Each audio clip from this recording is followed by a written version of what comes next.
Bienvenue sur le Courrier du Cœur. Je suis Tina Carr, votre hôte, votre coach et confidente.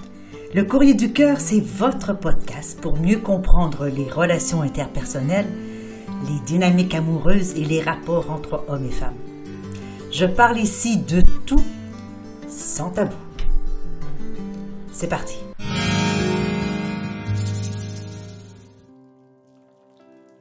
Je reçois aujourd'hui une lettre venant de Annabelle, qui va comme suit. Bonjour Tina, je suis en relation depuis longtemps avec un homme et j'ai remarqué récemment un changement dans son comportement. Il semble plus distant et plutôt incohérent. Soit qu'il est très demandant côté affectif, ou bien il est complètement et totalement distant. J'ai pu voir sur son téléphone, c'est une coïncidence si je l'ai vu, qu'il ajoutait plusieurs filles sur les réseaux et il semblait regarder particulièrement leur profil avec les publications les plus osées. Il est aussi sur des groupes où plusieurs mecs postent des photos 3X. Je sais que les hommes regardent parfois des sites porno, etc., mais cela me met vraiment mal à l'aise. Est-ce normal ou c'est plutôt de la tromperie? Merci de vos réponses, Annabelle. Chère Annabelle, eh bien, nous sommes ici dans une problématique qui semble toucher beaucoup de gens. Pourquoi ceci? Eh bien, parce que les médias sociaux sont des plateformes absolument fantastiques pour certaines choses, mais aussi, comme toujours, il y a le revers de la médaille et ça permet d'avoir accès à des tentations, avoir accès à une multitude de personnes qu'on ne connaît pas et sur lesquelles nous pouvons, à la limite, fantasmer.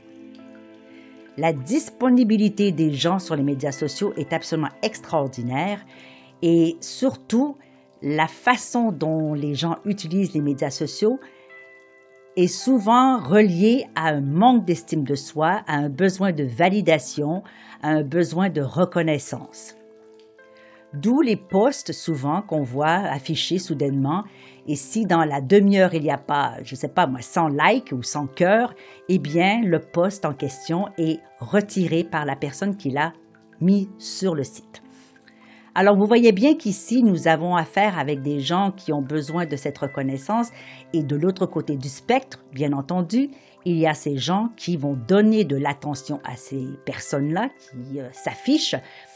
Et c'est souvent, effectivement, les hommes qui vont aller vers les femmes qui s'offrent assez crûment sur des photos osées, parfois dans des messages directs ou des messages cachés, mais plus souvent qu'autre chose, sans aucun scrupule, elles affichent donc leur image parfois très dénudée d'elles-mêmes sur les médias comme Instagram, Facebook, Snapchat, etc., etc.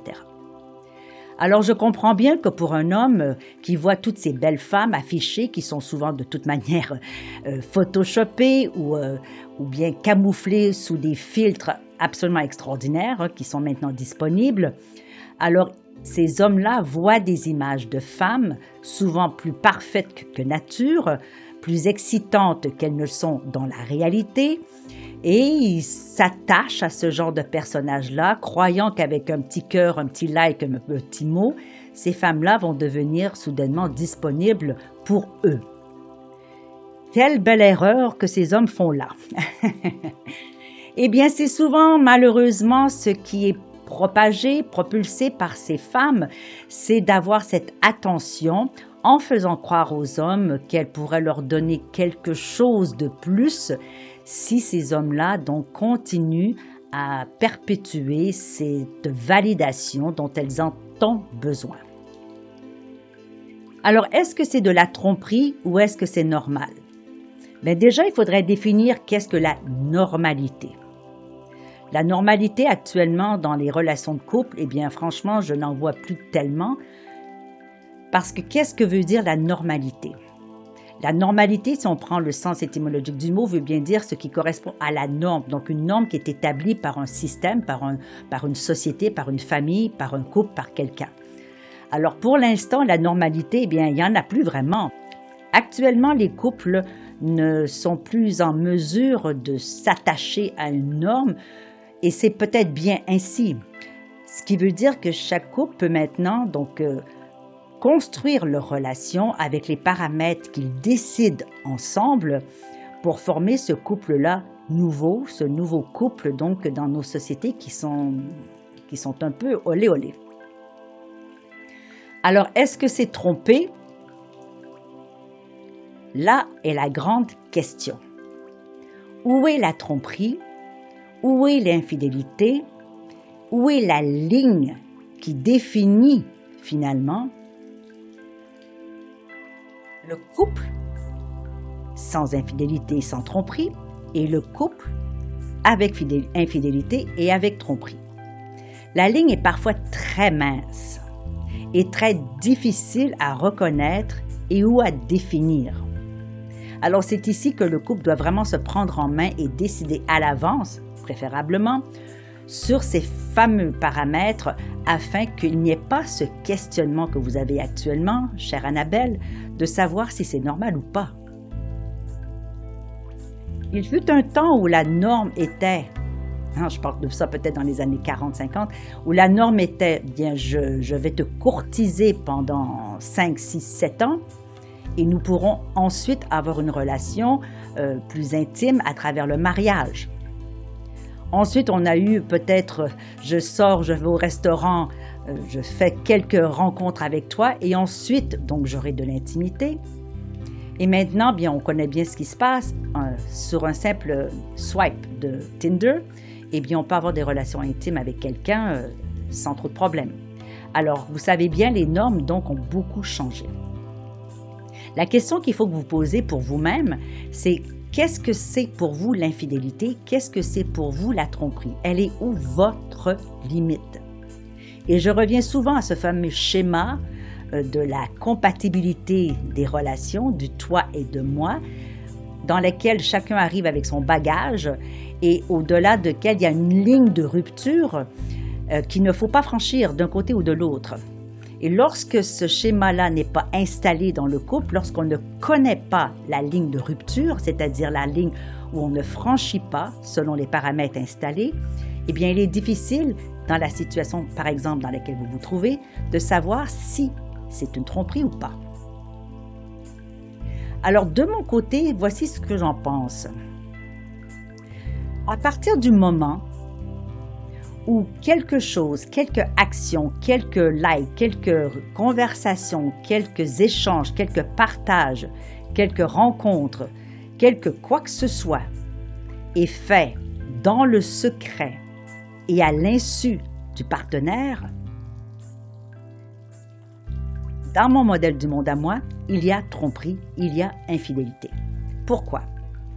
Parce que si la personne n'avait aucune intention derrière ces petits cœurs et ces petits messages, eh bien, cette personne-là serait tout à fait en mesure de vous montrer clairement et facilement tous les messages qu'il échange avec ces femmes sur ces médias sociaux.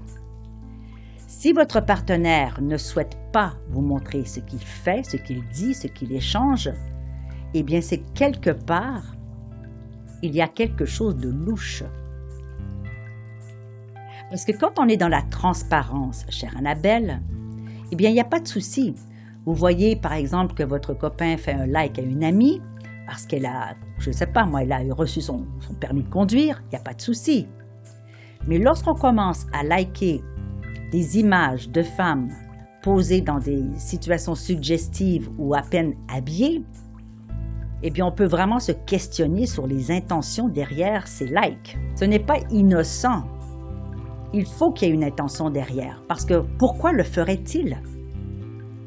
Ce n'est pas simplement parce qu'il est un bon samaritain et il veut faire plaisir à la fille pour l'aider à développer son estime de soi. Je serais très surprise que ça soit cette raison-là. Donc, ça veut dire que votre partenaire s'installe dans des relations plus ou moins douteuses avec ces femmes en espérant quoi exactement? Les hommes, malheureusement, avec la facilité d'accès à de multitudes de femmes sur tous les réseaux s'imaginent qu'en attirant leur attention, ils ont peut-être une chance d'avoir autre chose que simplement un clin d'œil. Quel intérêt s'il n'y a pas derrière une intention? Je ne dis pas ici, Annabelle, que votre partenaire est infidèle ou qu'il vous trompe, c'est pas ce que je dis, mais il faut questionner la situation. Pourquoi fait-il ça? Qu'attend-il exactement? Il est fort probable qu'ils vous disent « Ben non, j'attends rien du tout, je fais ça pour m'amuser, je fais ça juste pour me divertir, juste pour regarder. » Mais qu'est-ce que ça veut dire de passer du temps à regarder des femmes, qui n'est pas donc vous, de toute évidence? Alors moi, je lui demanderais vraiment directement « Mais qu'est-ce que tu attends de ces femmes-là? Qu'est-ce que tu attends? Qu'est-ce que tu veux? Quelle est ton intention? » Est-ce que je peux regarder ce que tu leur dis? Est-ce que je peux regarder ces messages que tu échanges avec elles? Est-ce que tu serais à l'aise que je suive ces conversations-là ou pas? Si votre partenaire n'est pas du tout à l'aise, qu'il ne veut pas vous montrer, qu'il vous dit directement que vous êtes trop curieuse, que vous êtes jalouse pour rien, qu'il ne se passe rien, qu'il fait ça avec innocence et sans aucune arrière-pensée, je vérifierai à 2 fois. Parce que lorsque quelqu'un est pris un peu au piège, pris un peu en guet-apens, si je peux dire, quand on leur pose des questions directement et qu'ils se mettent immédiatement sur la défensive, eh bien, on peut peut-être se poser la question. Parce que quelqu'un qui est honnête, quelqu'un qui trouve aucune façon de garder tout ceci en secret, va vous montrer les messages sans aucun problème. Il va dire, ben regarde, moi, c'est pas grave, je fais juste m'amuser. Par la suite, par contre, il faut, à mon avis, remettre en question tout ce comportement-là. Remettre en question l'habitude qu'il a d'être sur ces sites, d'être sur ces médias sociaux avec les potes et lui demander vraiment en quoi est-ce que cela aide votre relation, en quoi cela enrichit votre relation et surtout en quoi cela valorise votre relation et ce que vous représentez pour lui. Parce qu'il est entendu qu'une femme qui se sent donc trompée ou finalement écartée au profit d'autres femmes, même si c'est juste du virtuel, bien nécessairement, il y a une baisse d'estime de soi, il y a une baisse de confiance en soi et on se demande vraiment si on est suffisante pour le partenaire. Alors évidemment, là, on peut se mettre à se comparer, on peut se mettre à se dire, mais voilà, celle-là a des plus gros seins, elle a le plus gros derrière, elle est plus taille plus fine, elle est plus jolie, bla, bla, bla, bla. Et finalement, qu'est-ce que ça donne? Qu'est-ce que ça donne de plus à la relation? À mon avis, pas grand-chose. Au contraire, la preuve en est, c'est que vous êtes inquiète, cela vous met mal à l'aise. Alors, est-ce que c'est normal? Je suis bien mal placée pour vous dire que c'est normal ou pas par les temps qui courent, mais sincèrement, lorsque je reçois les couples en cabinet, je leur dis que non, c'est pas normal. Si c'est en secret, si c'est en cachette, ce n'est pas normal. Pourquoi l'attention qu'il donne à ces femmes-là, il ne vous la donne pas à vous? S'il aime que les filles soient habillées de telle ou telle manière ou qu'elles fassent telle ou telle chose, peut-être qu'il serait intéressant qu'il vous le demande et que vous acceptiez ou pas finalement, que vous développiez ensemble peut-être des jeux qui vous réuniraient dans une intimité qui serait la vôtre. C'est important effectivement de développer un peu l'imaginaire et de voir de quelle manière est-ce qu'on peut combler les besoins des uns et des autres, les désirs des uns et des autres, les fantasmes des uns et des autres, par des jeux de rôle, par l'exécution de certains comportements intimes. Ça peut être vachement amusant entre partenaires, dans le couple. Mais si la personne doit aller ailleurs pour avoir cette satisfaction visuelle et peut-être finalement d'avoir aussi une satisfaction physique en solo, en quoi est-ce que cela nourrit votre couple?